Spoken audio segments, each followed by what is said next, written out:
Malion malikono malikoka anga foli tan ni bega ka bela jelen yoro afa skolin bana ni wati la amba bela jelen fo dante foli mina bi same no ye mekalo kle tan ani shekinye samba fla ani mogan nani bi ani sa sise an sigira ka keni kibara munun be jamana kono ani jamana ko ka absika famel soro la to me ka to asigora la yananga do ngalu konna be foli bla isala ka foli di kan bogoma malikono malikoka amba nyini awrf ay jannu cer ko sebe ko leke pour que vidéo bi se ka stabiliser to mena isa une clé Musa inula jara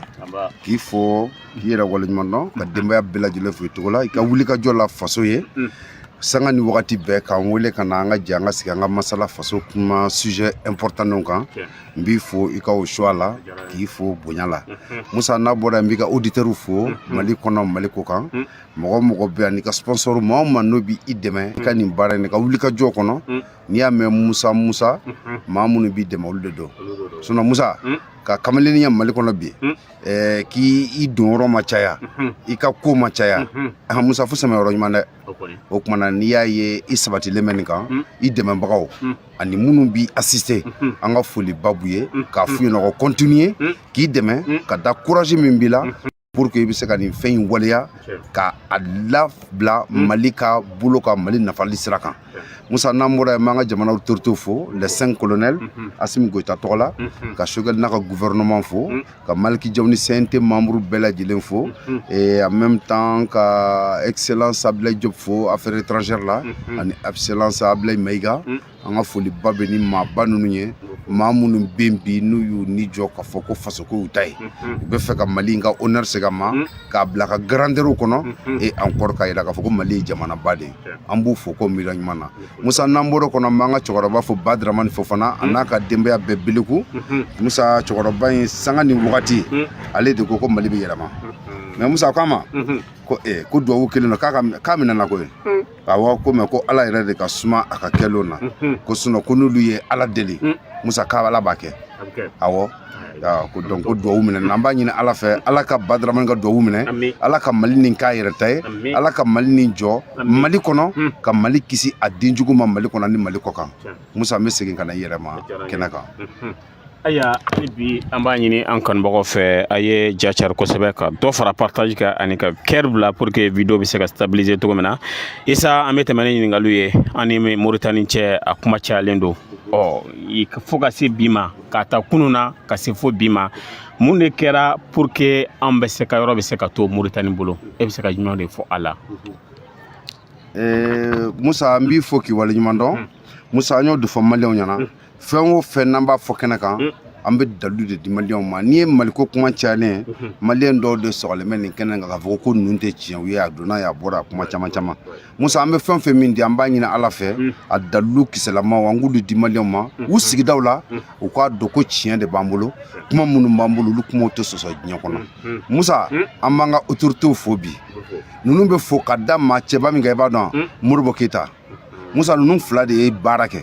Modibo Keita de fɔlɔfɔlɔ ni kɛlɛ kɛ Mali ye Mali ka hakɛ wagati min na an donnen indépendance kɔnɔ Modibo ye fɛɛrɛ bɛɛ lajɛlen tigɛ Mali ka hakɛ min b'a ni Mauritanie cɛ tubabu tatɔ ye min ɲagami a ka se ka bɔ ka da kɛnɛ kan an n'u ye mankan caman ka nɔfɛ Modibo tile kɔnɔ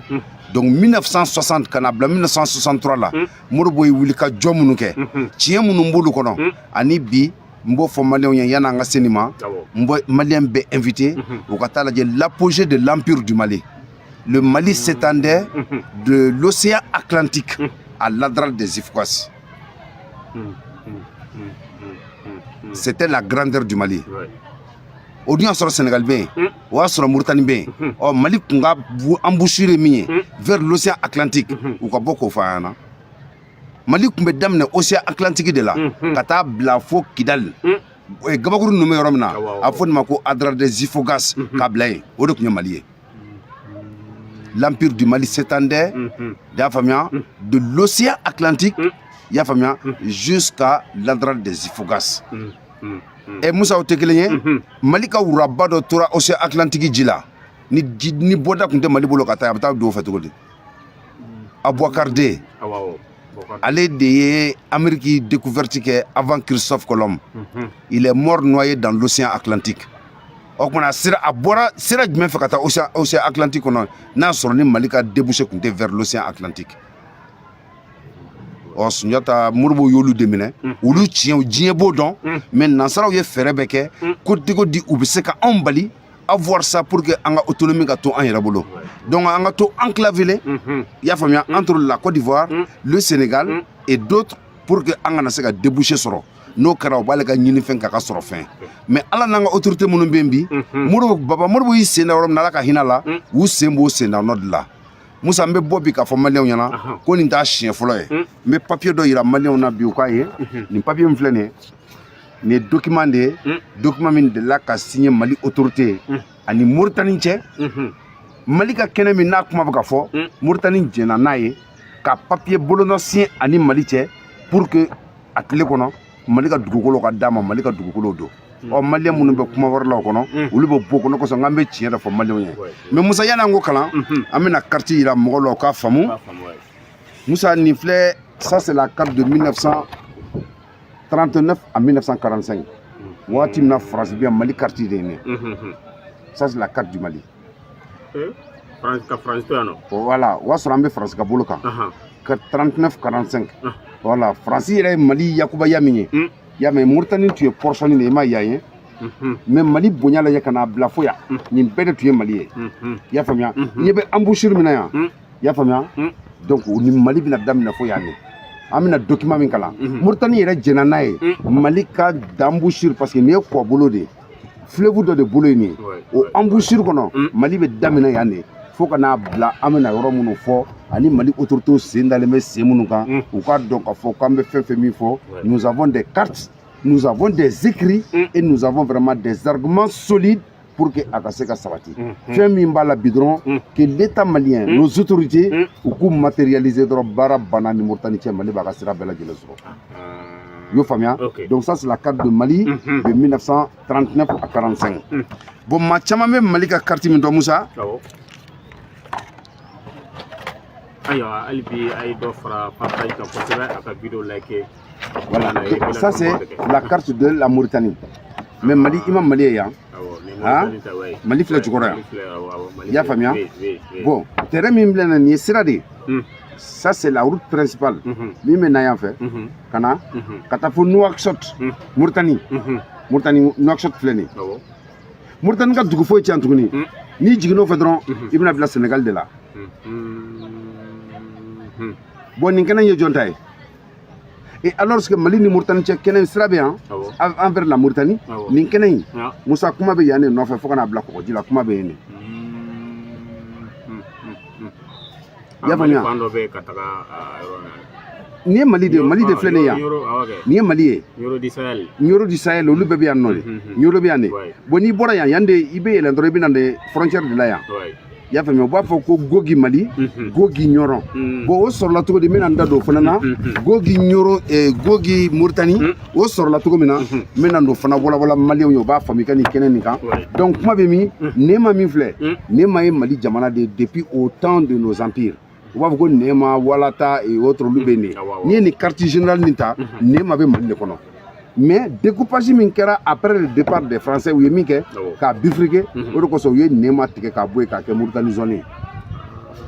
i y'a faamuya mais kuma to ma bi kuma bɛ mun ma ni Nema filɛ nin ye yan Mauritanie mais Mali filɛ nin ye yan ɔ ka bɔ nin kɛnɛ nin kan yan ka na yan nɔ yɔrɔ nin kɔni tɛ Mauritanie bilen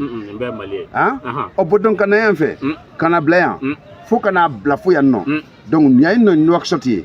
bon yan nɔ ye Dakar ye kɛnɛ min mankan min bɛ an bɛ kuma min na yan donc ka bɔ yan ka na bila yan o de kosɔn n k'i ma n ko le Mali s'étendait de l'océan Atlantique jusqu'à la des Ifogas i y'o faamuya donc o y'o quartier mɔgɔ bɛ o dɔn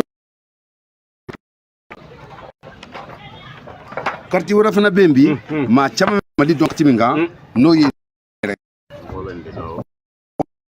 donc Mali ka fɛn bɛɛ représenté len bɛ nin kɔnɔ bon n yɛrɛ min yirila sisan n ko kuma bɛ yen o de filɛ nin ye yan nɔ nin de ye Nema ye donc n'i ye Nema ta ka na i bɛna se Ayoun ka bɔ Ayoun Kifa ka bɔ Kifa bɛ nin sira minɛ i y'a faamuya donc n'i nana o fɛ i bɛ yɛlɛ yan dɔrɔn i bɛ à Nouakchott est-ce que i ye kuma faamu ah bon ni i sera yan nɔ Aguel directement i bɛ bɔ Mauritanie ni bɛ kɔnɔ n'i sera yan i bɛ sira fara i bɛ taa Sénégal i y'a faamuya bon kuma bɛ min kan i b'a dɔn k'a daminɛ Mali ka nin couloir in kɔnɔ bɛɛ fo ka n'a bila yan an bɛ nin sira de kan an b'o de kan bi vraiment le débouché de Mali Mauritanie yɛrɛ ye mun fɔ Mali ka pression bolo sous Modibo Keïta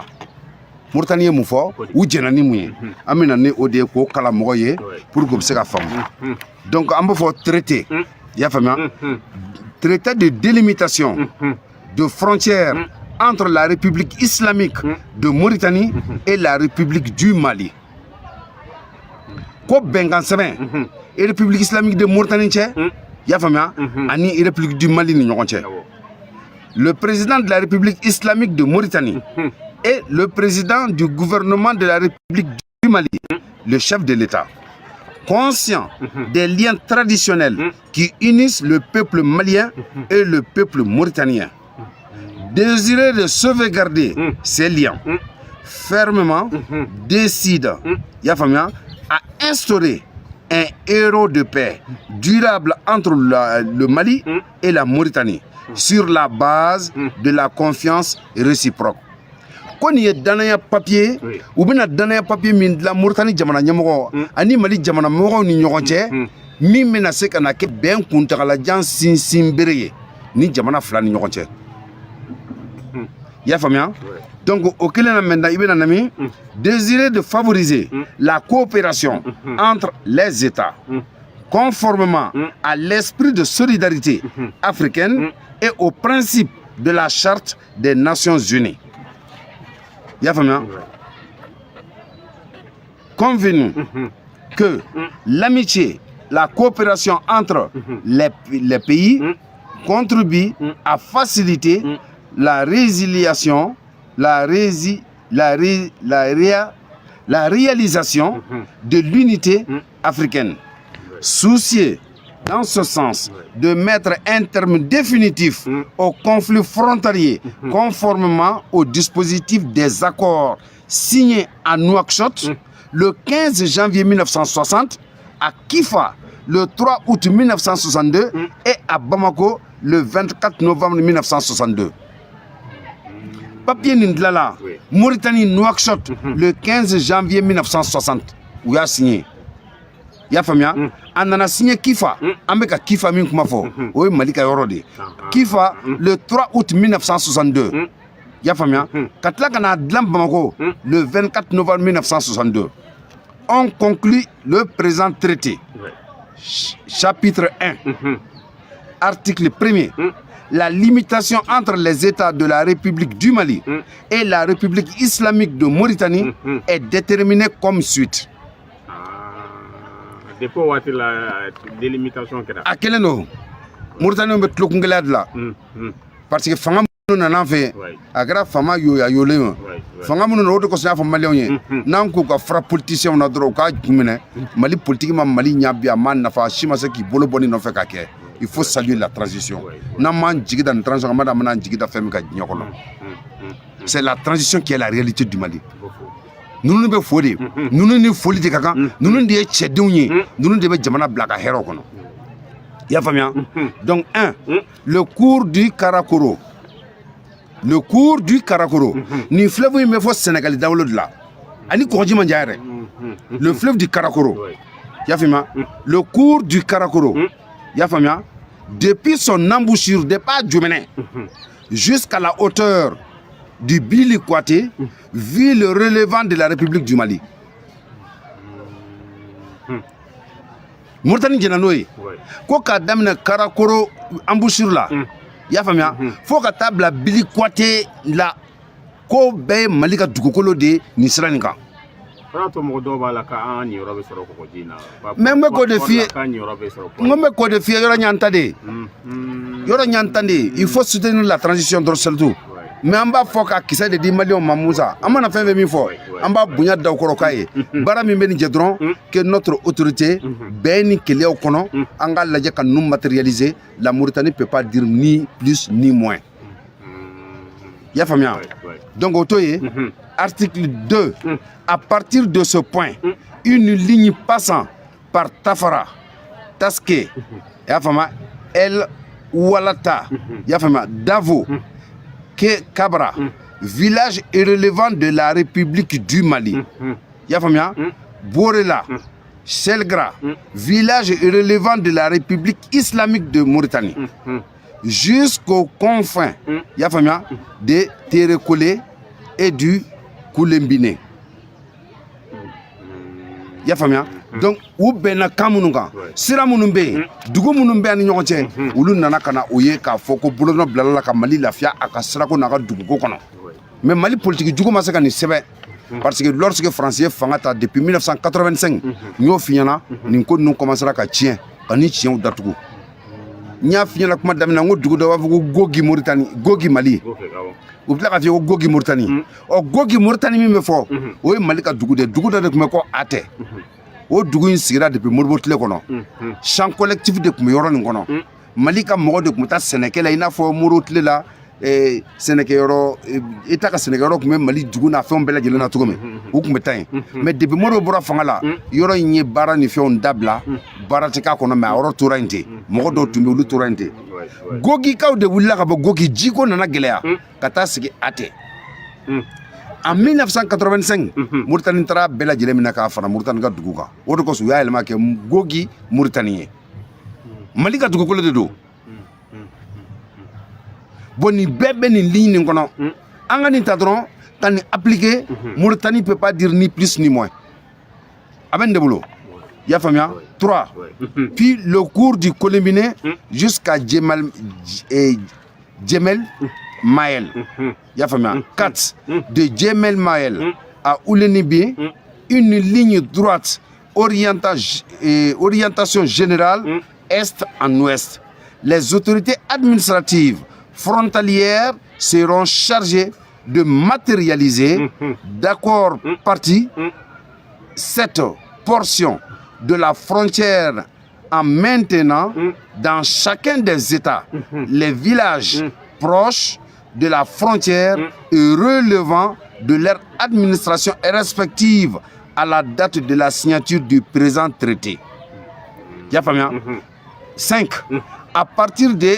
Ouel Nyenbe, une ligne passant par Djadjoun, Gourdja, et Google, Boulouli, tous ces villages irrelevants de la République du Mali. Nye dugu cité ya non a bela jele men de kono la kacha dugu moyen tous irrelevants de la République du Mali a bela jele semaine mer ni traité ngono o siena Mauritanie yera ibolo blala Mali ibolo blala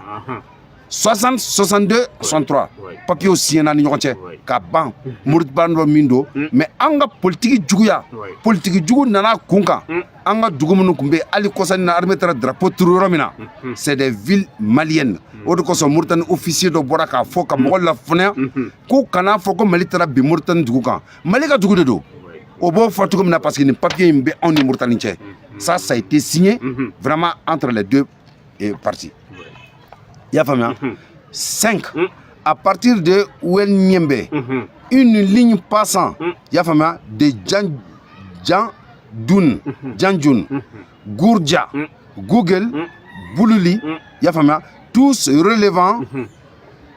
tous ces villages relevant de la République du Mali et se dirigent vers le sud jusqu'à l'intersection avec le parallèle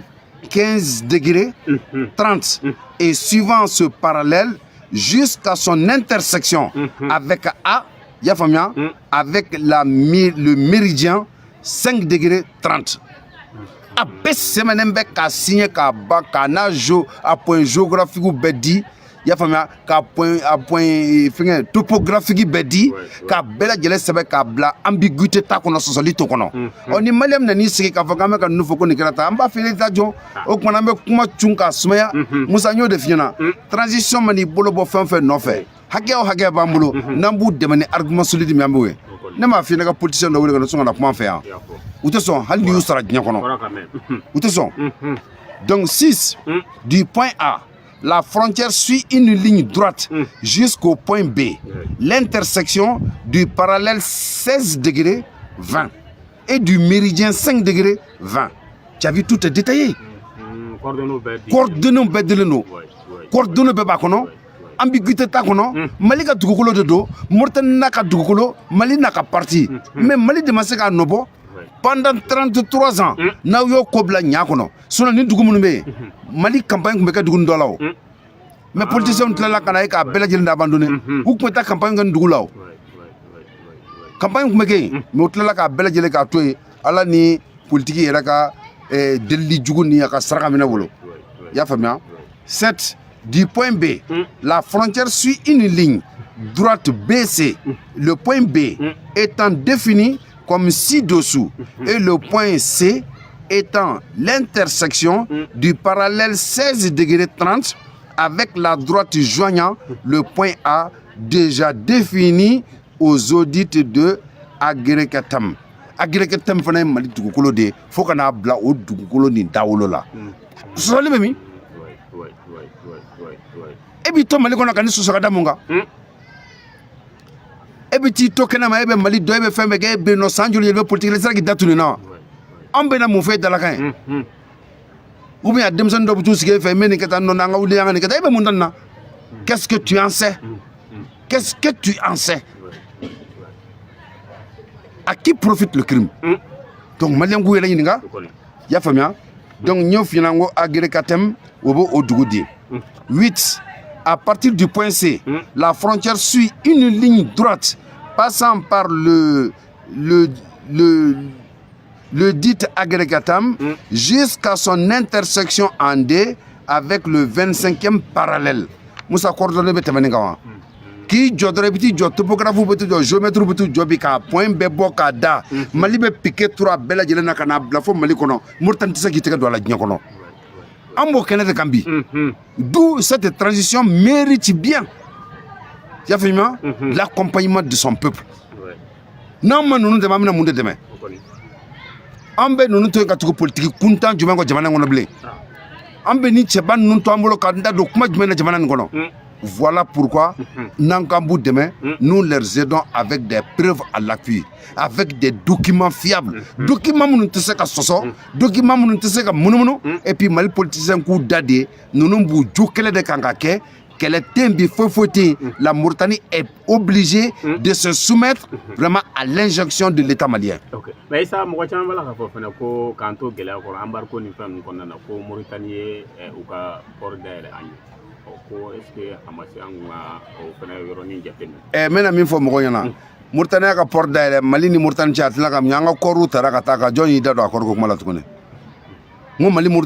camion dirige la ka ta Mauritanie conflit mawliya Mauritanie ba dele nya jamana beba ka intérêt ni Mauritanie ba dele parce que Mali mawlu ka affluence min be o le be na fami du ko nya bo de lawo. Mais la France a vu que n'entre nous un monopole ta mais les bandes mo tout karakola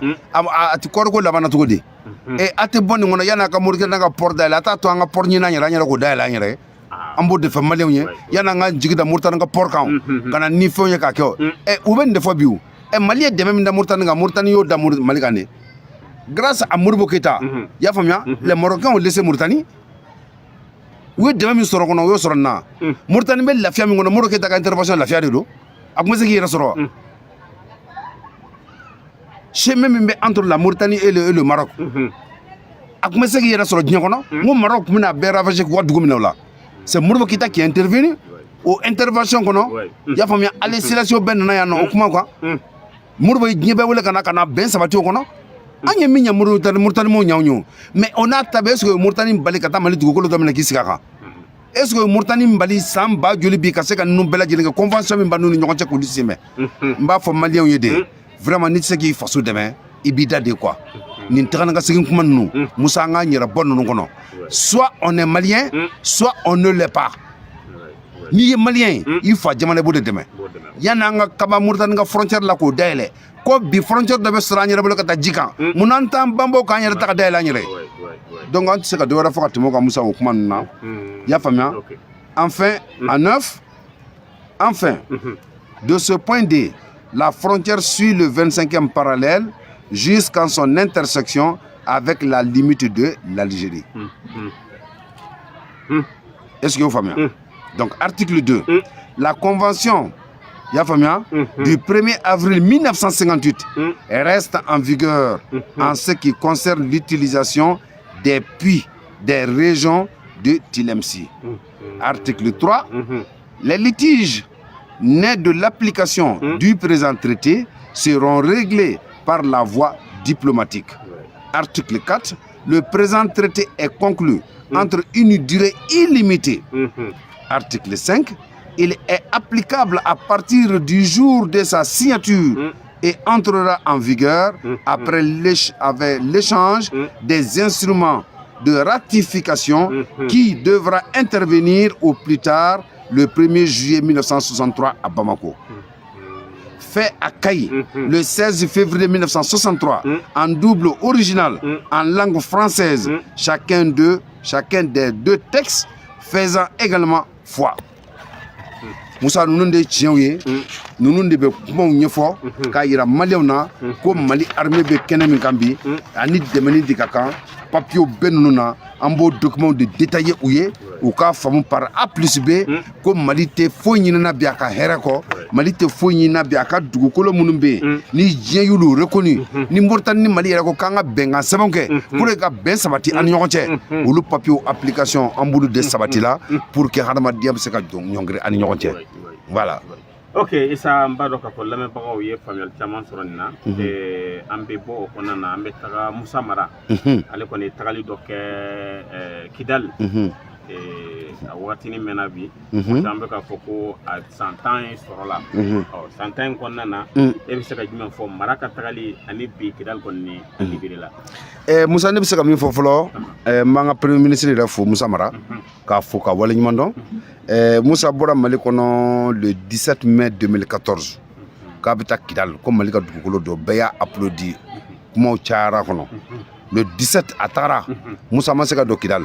a seginna ka na Gao. Le 18 mai 2014 premier ministre yɛrɛ y'i jɔ i y'a faamuya k'a fɔ diɲɛ bɛɛ lajɛlen ɲɛna ko désormais le Mali est en guerre. I y'a faamuya ko désormais le Mali est en guerre. Premier ministre y'o fɔ a taalen voilà premier ministre y'o fɔ a taalen Gao a seginnen ka na Gao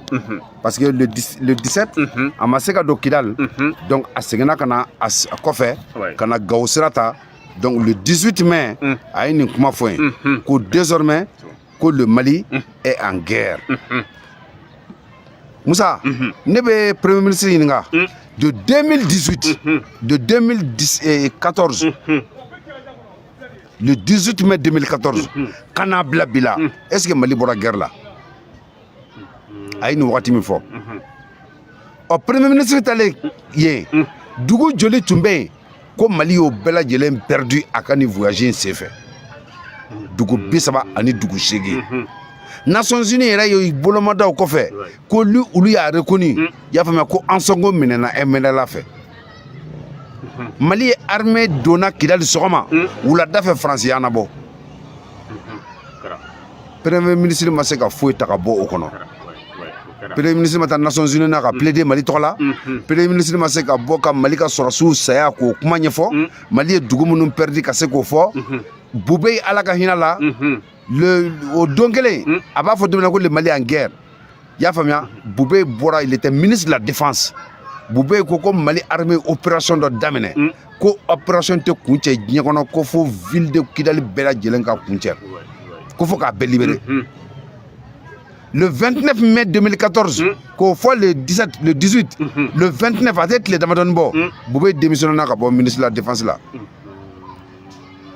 parce que Mali dɛsɛlen ka don ni Mali minɛna i y'a faamuya Bubé démissionna ka bɔ ministère la défense de kunna et min ko k'i ye armée engagée ministre démissionné na premier ministre o tora nora kana ni jamana ye kana coron k'a bila gɛlɛya kɔnɔ le 22 mai 2014 Ibrahim Boubacar Keïta ala ka ɲin'a yɛrɛ fana na a taara papier signé Kidal jamana kan ko Mali minɛna an bɛ premier ministre ɲininka de ni san 10 min kɛra nin kɔnɔ a yɛrɛ bɛ se ka bilan jumɛn miiri na a bɛ se ka mun de miiri incapacité de kundo wa dɔnbaliya de kundo wa ou bien siranya de tundo wa pourquoi u ma se ka Mali bɔ ni jamana kɔnɔ ya avant l'arrivée de la transition an bɛ président ministre ɲininka o la n'a y'an ka message sɔrɔ a k'an jaabi maa joli de tora ni kasarala a ka kidali taga la maa joli ni kasarala la mais avec tout ça an ma remords foyi y'a la premier ministre la k'a bɛ se ka min fɔ vraiment à l'endroit vraiment des morts an ma foyi ye a bɛ se ka kɛ a kɛra dɛ ne m'a ye dɛ ne kɔni m'a ye a bɛ se ka kɛ a kɛra dɛ ne de m'a ye k'a ta o ma ka n'a bila bi la ne ma foyi santi premier ministre la k'a fɔ don kelen da kelen qu'il se sent coupable k'a fɔ a ka voyage kɔnɔ maliyɛnw kasara la qu'il en est responsable ne ma y'a la mais au premier ministre kelen o de bɛ Mali kɔnɔ bi sɔgɔbɛ la diɲɛ don o don et réseaux sociaux sanfɛ diɲɛ don o don pour pouvoir parler du Mali o kumana an b'an komi an b'an jami ni responsable yɛrɛ t'a dɔn ka fɔ ko ne kungo dɔ kɛra ka lajaba don jamana kɔnɔ o ma pese e kan hali sa ne bɛ kuma komi n'a fɔ maa min qui est blanc comme de neige ou bien comme du coton Maliko la o bɛ ne kamana gan musa i b'a fɔ k'a ma deli ka jamana mara ou bien i b'a fɔ ko tɔgɔ tiɲɛ ou bien ko ma deli ka k'a bolo jamana kɔnɔ o bɛ ne kamana gan maa o maa ye jamana in mara ni échec fitinin kɛr'i bolo a ka kan k'i marquer durant tout le reste de la vie jamana ye jamana ba ye dɛ jamana ye jamana belebele de et surtout k'i ka armée kuturu Mali armée min tora a don a gɛl Kidali bilahi Mali ma conflit kɛ diɲɛ na ko armée min tora min kɔnɔ ala su dɔ tɛ se ka ɲɛfɔ français y'an ka su bɛɛ faga mais n o wagati a premier ministre kelen tilala ka wuli k'i jɔ ko français bali kelen ma Mali sɔrɔsi faga bon ne m'a dɔn i bɛ taa min han ne y'a fɔ a ɲɛna ko ne ma kɛ premier ministre ye mais Musa document dɔ bɛ ne bolo u b'a fɔ ma ko le TCA traité sur le commerce des armes dans le monde au rapport bɛ ne bolo 2015-2018 Faransi ɲɔgɔn jamana jugu tɛ diɲɛ bɛɛ TCA ka rapport kɔnɔ il est le mauvais élève Musa jamana si tɛ min bɛ marifa dilan min bɛ marifakisɛ dilan min bɛ blindé dilan min bɛ ALPC dilan les armes de petite calibre ni Faransi ma mugu san maa min fɛ mais a ma si déclaré k'ale ye mugu san olu fɛ a ye marifa san a ye fɛn fɛn kɛ o kisɛ n'o balo de nana Mali kɔnɔ ni premier ministre ko Faransi ka balimaw faga ne m'a dɔn vraiment an bɛ se ka ja an komi an b'an jafa ɲuman fɛ Faransi y'olu san a ma si déclaré ka rapport kɔnɔ mais jamana o jamana y'a feere a ma olu bɛɛ y'a déclaré ko Faransi ni arme quantité de san ne fɛ a ye nin san a ye nin san a ye nin san a ye nin san mais a ma si déclaré ale ka nɔ la ale m'a déclaré o marifaw o de filɛ bandu bolo Mali nord kɔnɔ ɔ ne premier ministre ko Faransi ka balimaw faga o kumana e bɛ fɛ Faransi yɛrɛ de ka bali dilan ka n'o turu maliyɛnw na sa wa i ka fɛn sanni n'i y'o mɔgɔ faga o de kosɔn ne delila k'a fɔ Mali autorité ye n k'u mana marifa fɛn fɛn minɛ Mali nord kɔnɔ u k'a bɛɛ lajɛlen saisi ka a date n'a numéro lajɛ pays fabricant min y'a kɛ u k'olu ɲininka il te diront que France ka commande de don c'est la France qui est payée ɔ TCA rapport b'an bolo ne y'o de f'i ɲɛna Musa anw tɛ k'a fɔ sɔsɔli kuma la koyi minnu bɛ tugunda ninnu nɔfɛ dɛ an tulu tɛ dɛ u yɛrɛ ka sɔn débat ma u ka n'u sigi an ka kumaba nin n'i ye Maliko in cayalen halisa bɛɛ bɛ k'i ta fɔ kɛrɛfɛ de o qu'ils acceptent de venir discuter sur les grandes thématiques du Mali. Nous, il y a que Dongodo. Moussa, ils vont regretter amèrement. Mais ça allait, Marata, pour Podobe, non. Pas beaucoup français, mais un avion empêché qu'un et mon mère. Mais, à mon foi. Mais John de Francis, MINUSMA opération comme John de Bolo, Malikonayan. Qui a appelé la MINUSMA? Francis Jongunda ye Francis de Wele. Francis de MINUSMA Wele kana Mali kona kale to yan. Mais Mali armée kun se ka wuli yan diɲɛ kɔnɔ. Nous tuma Francis Wele 24 heures en avance pour que ka fese ka foli ɲinu fɛ. Ne ma dɔn. Mais Musa bo ne ma da ngodo ko son ne ki ma ngone ma dala ni programme wara tu bolo. Nunu ngoni man cɛla yan. Est-ce que élection fana bɛ ka ko élection wa comme élection kunbala fɛ ka bɔ o ka bila ka bɔ ba. Élection jumɛn? Élection présidentielle kɛ. Fa jumɛn? Mali la. Foyi tɛ yan. N ko an bɛ taa ni nin ye fo 2029. Élection tɛ. N ko foyi pas programme min jɔ. Ko ko élection suma bɛ dɛ. N ko 2020 assise la san ko ka san 5 fara transition kan. I y'a fɔ. San 2 ka taa san 5 la. Bon an tɛ nin 2024 la n'an ye san 5 ta min 2029 c'est beaucoup de lafiya sa élection ko tɛ yan sa. Musa maliyɛn de bɛ voter wa ou bien olu n'u ka dukɔnɔmɔgɔw de bɛ voter. malien bɛɛ ko kan tɛ élection ko la o bɛna bɔ mun de ɲini sɔrɔsiw m'o dan da ko ye an yɛrɛ y'a ye k'a fɔ k'anw kun bɛ tasuma de kɔnɔ ninnu bolo anw y'a ye k'a fɔ ko ninnu ye maa cilenw de y'an ka jamana kɔnɔ anw y'a ye k'a fɔ ko ninnu t'a kunna u t'a jula diɲɛ ɲɛfɛ ninnu bɛ k'anw ka jamana de minɛ k'a di diɲɛ ma c'est notre devoir le plus absolu de refuser vraiment le modèle Moussa n ko élection tɛ tiɲɛ ye élection tiɲɛ ye bolo wa tiɲɛ kisɛ kelen tɛ ko ni élection ma kɛ jamana ko hali coup d'état min filɛ an filɛ min kɔnɔna na ko an tɛ se ka to nin kɔnɔ bada k'a mɛnna a janyana an bɛ segin olu a mɛnna a janyana u ka to a ka mɛn kɛ u ka to a ka mɛn u ka to a ka janya n'u nana kuma min na o ye kuma wɛrɛ de u ka to a ka mɛn u ka to a ka janya fɔlɔ an y'u nɔ ye an y'u nɔ ye an m'u nɔ ye san 33 ninnu sera ka jumɛn kɛ yan Musa ni élection tiɲɛ n bɛna n ka kuma la Ibrahim Boubacar ma sigi élection de kɔnɔ diɲɛ bɛɛ m'a approuvé mais n'a fɔra ɲɛna ko ka élection kɔnɔ jamana démocratique ko bandiw ka marifa ta k'o kɛlɛ élection tiɲɛ o la pour ka diɲɛ min da élection kɔfɛ ka bandiw kɛlɛ diɲɛ tɛ élection tɛ tiɲɛ bi n'u mago banna u b'an digi ka don ni maa minnu ko manakalenw ka baara fɛ minnu pɛrɛnnen bɛ k'u fasow feere minnu kɛlen bɛ ka jamana feere ka balo jamana hɛrɛw la u yɛrɛ ye k'a sɔrɔ jamana ko tɛ Musa démocratie forme ka ca ni tan ye diɲɛ bɛɛ b'a kalama o bɛnnɛ n'a ye pour que Mali politicien tɛ démocratie directe fɔ maliyɛnw ye o y'a jujɔn fɔlɔfɔlɔ ye la démocratie directe ayi a ka ca ni tan ye n k'a ka ca ni tan ye démocratie directe bɛ Musa i b'a dɔn démocratie min ye maliyɛn bɛɛ tɛ k'a fɔ ko transition sisan c'est la démocratie n ko le démocratie de mais diɲɛ ka pétrole tɛ nin kɔnɔ u ka caféw tɛ ninnu na u ka charbon tɛ nin kɔnɔ u ka lithium tɛ nin kɔnɔ u ka hydrogène tɛ nin kɔnɔ u ka gaz tɛ ninnu kɔnɔ donc u tɛ nin de fɛ sinon ça c'est la démocratie directe bɛɛ ko an bɛ min fɛ aw ka ko ka d'an ye anw hinɛ bɛ aw de la aw de bɛ fɛ ka ɲɛnamaya d'an ma o kumana an b'aw ka fanga de fɛ a ye taa n'a ye nin démocratie de démocratie dɔ wɛrɛ ko ye bɛɛ kumakan mais u y'an nɛgɛ ko bɛɛ jɛ fanga tiɲɛ tɛ dɛ ko jama kumakan jama jɛna ni min ye Musa depuis ye t'a dɔn ko Mali politicien ye mɔgɔ nɛgɛ yan bɛɛ mana jɛ fanga min na o ye fanga ye bɛɛ ka jɛ fanga la o ye fanga ye e ma ye démocratie ma nafa parce que u y'an nɛgɛ n'o kuma de ko bɛɛ jɛ fanga bɛɛ jɛ fanga tɛ dɛ ayi non c'est pas vrai bɛɛ jɛ kan bɛɛ jɛna ni baara min ye a bɛ kɛ ten de o tɛ bɛɛ jɛ fanga ye dɛ e ma ye u y'a kɛ bɛɛ jɛ fanga ye président bɛ président la opposition ye président ye i y'a faamuya ninnu ye président ye san kalo 12 u b'u ka président tipi tɔbɔ fo ka taa ka fanga tiɲɛ fo ka taa élection kura sigi o de bɛɛ jɛ fanga u ka yeta la u ka fɔta la u ka mɛnta la parce que u b'a dɔn ko fanga in bɛɛ juru talen bɛ maa kelen de fɛ yen o de bɛ ɲɛnamaya d'u ma o kosɔn u b'anw nɛgɛ k'anw janfa Musa la politicien ninnu wele ka na sa an t'an kama daw ye bi an ta dɔw ye sini 91 démocrates u ye Mali ni janfa ka maliyɛnw janfa ka Mali ci k'a kɛ filenkolon ye k'a kɛ sabarajuru ye k'a tɔ kɛ nasɔngɔ ye u ka denbaya de bolo maliyɛnw ka hɛrɛ foyi t'a kɔnɔ Musa 20 millions d'habitants 18 millions de chômeurs o jamana ye wa o kɔrɔ kɔni u ma a bɛ komi u ka gestion ma ɲɛ o waati gestion ma ɲɛ dɛ u t'a dɔn yɛrɛ de a foyi u b'a dɔn cogo di Musa n'i bɛ baara kɛ ni jamana statistique de ninnu bɛ statistique dɔn Musa e ka plateau kan ne ma Mali misiw bɛɛ da f'i ye yan ma nɔnɔ f'i ye yan ma sɛnɛkɛyɔrɔ f'i ye yan ma bagan sɛw minnu nombre f'i ɲɛna ɲɔgɔnmɛw minnu f'i ɲɛna e delila ka mɛn Mali politicien da e ye nɔnɔ usine jɔlen yan ba nɔnɔ yɛrɛ ka ɲi denmisɛnnin hakili ma e delila k'a dilannen ka ɲɛ yan ba nɔnɔ a nɔnɔmugu bɛ yan ye mais u denw b'a dun politicien tɛ min den tɛ ba nɔnɔmugu dun politicien tɛ min den tɛ fromage dun n'u yɛrɛ tɛ fromage dun camembert dumanba ninnu fromage kɔrɔba ninnu n'i y'a dayɛlɛ a kasa bɛ tɛ buga a bɛ dun u ka so kɔnɔ u bɛ taa bɛɛ san kɔfɛ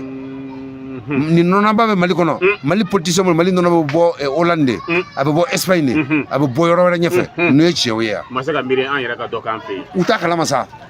k'a sigi dɔrɔn ka wari minɛ ka wari bɛɛ lajɛlen galama la k'u yɛrɛ yakubaya n'a ye n'a ka di jamana ye an bɛɛ ka sa u ka foyi t'a la a ma kɛ ten de mais Isa an y'a ye k'a fɔ mara ka waati la ko k'a bɛ taa Kidali a ma se ka don nin na ni mɔgɔ caman sara a nɔfɛ maintenant an ka sɔrɔsiw sera ka Kidali libéré ne yɛrɛ kɔni m'a ka fɛn ye k'a taara minnu su donna Kidal kɔnɔna k'a taara ka taa bi olu la mais ne m'a f'i ɲɛna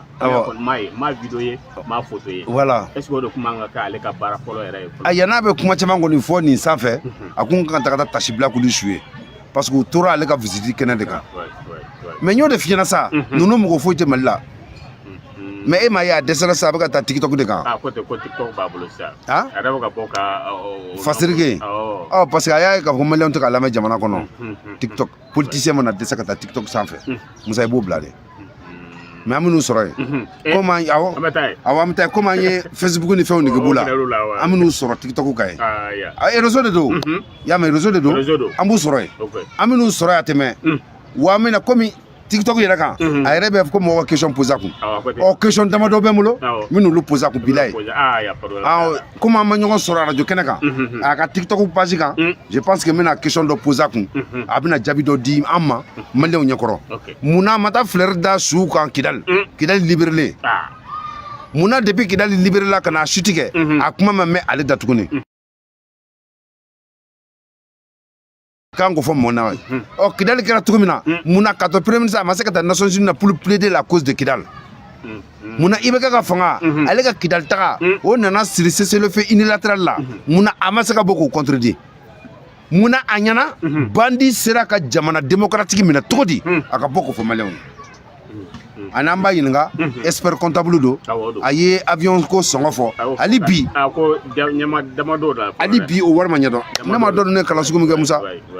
un expert comptable a tɛ avion sɔngɔ dɔn chiffre minnu fɔra hali sini mɔgɔ kamana gannen voilà bon donc Musa ni olu fasugu ye i bɛna ye k'a fɔ fɛn don sinon bi Kidali minɛna bi armée fɛ ni maa tun bɛ content ale tun kan ka content ale de tun ka kɛ maa fɔlɔ ye ka ninnu fasugu kɛ et encore ka visite d'urgence kɛ Kidali pour aller saluer la mémoire de nos défunts minnu y'a dɛmɛ fɛn ka na ale yɛrɛ sɔrɔ i y'a faamuya ka t'olu mémoire fɛ mais ils s'en foutent foyi. Ayiwa Isa an bɛ taa ɲɛfɛ jeudi don tɛmɛnen an y'a ye k'a fɔ Ousmane Sonko ani Jean-Luc Mélenchon u ye conférence dɔ sigi sen kan Sénégal kɔnɔna na conférence in kɔni ko k'a thème tun ye ko échange sur l'avenir des relations Afrique-Europe a bol'o kan a kumana a ye kuma caman fɔ a kumana AES yɛrɛ kuma kan a kumana franc CFA yɛrɛ kan tuguni i bɛ se ka jumɛn fɔ ninnu ka nin conférence in na. Bon n b'a fɔ fɔlɔ Musa ne y'o fɔ ɲɛna wagati min na Sonko bɛ fanga ɲini na ani kuma min na a ka candidature ma ɲa n'a ye Diomaye Faye bila a nɔ la an y'a saluer mais n y'a fɔ maliyɛnw ye n ko Sénégal politicien Abidjan politicien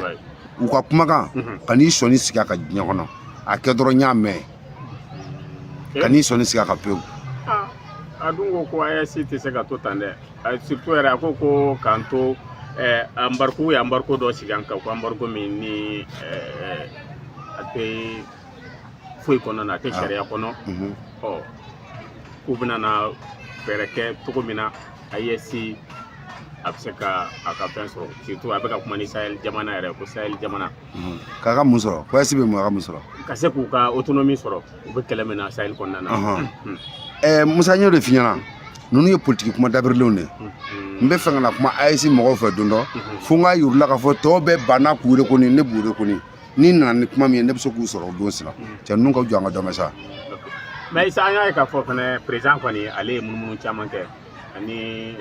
CEDEAO président ninnu presque u caman ɲɔgɔn ye mais est ce que n'ale bɔra yen nɔ k'a bɛna tila ka na AES jamana président fɛnɛ rencontrer est ce que crédibilité ɲɛnama bɛna k'a la. Non crédibilité bɛ k'a la parce que u b'a yir'an na fɔlɔ k'a fɔ le mot AES a été consommé par tout le monde. U jɛnna n'a ye k'a fɔ k'an tɛ CEDEAO la u jɛnna n'a ye ni minnu bɛ tɔn na wajibi a ka t'olu de fɔlɔ fo. mais ale ka wuli a ka kumakan fɔlɔ yɛrɛ kɛra min ye k'a b'an lasegin CEDEAO. mais o de kosɔn f'a ka t'olu fo fɔlɔ n'olu ka bɛn k'a lajɛ a ka te ka du bɛn k'a lajɛ min bɛ yen ale b'anw na segin cogo di ale ye don jumɛn den ɲɛ k'a b'anw na segin a tɛ to a ka CEDEAO kɔnɔ anw de ko an t'a la anw de ko an t'a fɛ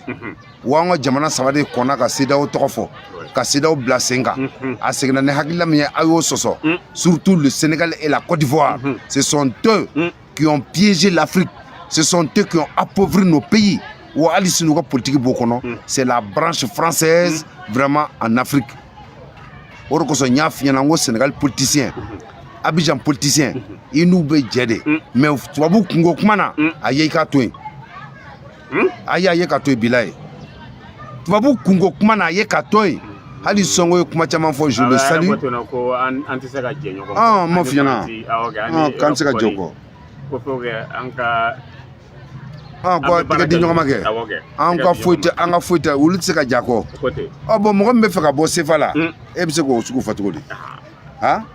o ye pour ni contre de o maa min bɛ fɛ ka bɔ sefa la faransi dun de bɛ ka sefa imprimer e bɛ fɛ ka bɔ o kɔnɔ ne ko k'an ni faransi se ka ɲɛ ɲɔgɔn kɔ c'est que e bɛ ka dun cogo de ɲini lɛsogo haramuyalen don mais a naji ka di nin t'o kuma ya yama lɛsogo haramuyalen don mais i bɛ se ka buru su a naji la o kuma sugu de ye ninnu ye donc an bɛ bɔ ninnu kɔnɔ anw taara an ka responsable de sira min ta an bɛ taa o de fɛ u CEDEAO anw AES donc an bɛ dugukolo kelen ka jamana kelen ka bɔnɔ kelen kɔnɔ mais an ka taabolo tɛ kelen ye ça c'est le respect mutuel est-ce que Assimi bolila k'a fɔ qu'il va faire venir le Sénégal dans l'AES est-ce que Ibrahim ko qu'il va faire venir le Sénégal en AES est-ce que Tchani ko qu'il va ramener le Sénégal vraiment dans la zone AES ben pour que l'on b'a fait qu'ils vont ramener le Mali dans c'est parce que il n'y a pas de respect. Ils ne nous respectent pas. Ils ne nous regardent pas. Pour eux, ils sont plus intelligents que nous. Ils sont plus compréhensifs que nous. Ils sont plus dans la logique. On peut créer de là. Comme ils sont nous y chaman tagama au Sénat. Ou bien la donc avant de se rencontrer. On te CEDEAO ko la bi an tala CEDEAO ko fitini an kɔfɛ mais ma yanga jamana tra fédération ko la sa o réunion de be sena a bo am mun fa nu ɲana nu te kulon kan fɔlaw ya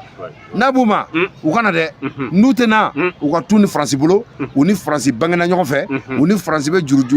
barajuru kelen de la u ka to ɲɔgɔn bolo anw n'a ma bange ɲɔgɔn fɛ an tɛ barajuru kelen na France de wulila kana bi anw kan o kuma bi anw y'an yɛrɛ sɔrɔ anw ni France ka foyi tɛ ɲɔgɔn na diɲɛ kɔnɔ an n'u ka foyi tɛ ɲɔgɔn na diɲɛ kɔnɔ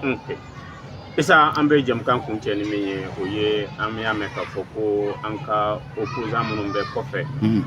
ko k'u bɛna na gouvernement dɔ sigi sen kan gouvernement in yɛrɛ kɔnɔna na ko an ka magistrat kɔrɔ dɔ bɛ yen nɔ qu'est-ce que k'o tɛna na kɛ gouvernement in a ɲɛmɔgɔ ye wa après ministre awɔ yala i bɛ se ka jumɛn fɔ nin Musa i bɛna ye k'a fɔ de ko n y'a f'i ye n ko Mali kɛra Daniel de kɛlen don ka communicateur ye voilà n m'a f'i ɲɛna n ko Mali kelen bɛ ziiri bɔ jamana de wula mɛ dɛ ils vont amener cɛ Musa mɔgɔ kana nin la an kana to ka lakali sa an k'an sen bɔ nin kuma na mais gouvernement n'i nana n'o ye président ye jɔn ye a tɛna kɛ o bɛ Assimi to a nɔ na olu b'u ta kɛ kɛrɛfɛ u bɛ fɛ ka Assimi deli ka don jamana kɔnɔ de gouvernement fila jamana kɔnɔ gouvernement fila jamana kɔnɔ mais a dɔw bɛ ka ministre kɛ k'u to kɔfɛ de ya Marco b'a la Marco b'a la Boubou Cissé b'a la Cɛman Iber ninnu b'a la Bouba Fane ninnu b'a la ayi mais ɲininkali don komi Bouba Fane ka cadre tun bɛ sen na Bouba Fane fana b'a la k'a fɔ k'an bɛ min kan an ka bɔ ninnu kɔnɔ an bɛ seri la u bɛ ka jamana in tripoter an bolo Musa n'i t'i faso fɛ bilahi b'a yira ni numankuru de Musa Nelson Mandela ye san 26 de kɛ kaso la a tun bɛ se ka boli a k'a bɛ ɲɛnabɔ a fɛ ka tila ka bɔ ka fanga mara la Musa ye boli kun e bɛ boli mun na ko tiɲɛ b'e bolo e bɛ boli mun na k'e ye cɛfarin ye boli tɛ cɛya dɔ ye koyi cɛba jitaya de don i tɛ na so sa na sa yanni ka taa gouvernement sigi k'i to wali étranger la Musa i ma nin kulan kan sugu la man Serge Daniel n'a ɲɛ bɛ ko Bambawala ɲɛ i ko n'i ye fɛngɛ kɔnɔ in tɔgɔ sufɛ kɔnɔ in i ko i ye gigin faga ɲaga kɔnɔ a ɲɛ curin de b'a kun ten so fana kuma filafɔla Faransi nkalonjugu tigɛbaga mais ale de ye porte parole ye ou bien mun communication an yɛrɛ ye plainte don ale kama a b'ale kama n'a nana ani Ture b'a fɔ yan fɔlɔ awɔ an ye plainte don a kama diffamation a mɛnna awɔ a kana donc ni communication don an mago b'a la a kana parce que o fana a nana jaabi a kan ka na a kana n'a jaabi Musa ninnu ye manamanakanw de ye ninnu ye kolankolon de ye o de b'a yirila k'a fɔ jusqu'à preuve du contraire ninnu bɛɛ bɛ ka nin fɔ mais a bɛɛ n'i bɛ Assimi fɛ ni diɲɛ fɛn bɛɛ ne na gouvernement sigi ma ko président sigi ko gouvernement no fara c'est quand mo bane Assimi ne ga barake ou bien Assimi hinana sa hinana i ka to anga doso Assimi kana hinula de Assimi ali kofe o datugu voilà Assimi ali kofe o datugu kana hinula de Sadio kana bo ora morokone ko in sedon diga barama muro kone e ka bara yoro ambo de la sisan bietaro la wa fewu kan o soro service ngaranda nununa donc Musa jamana cilaw de do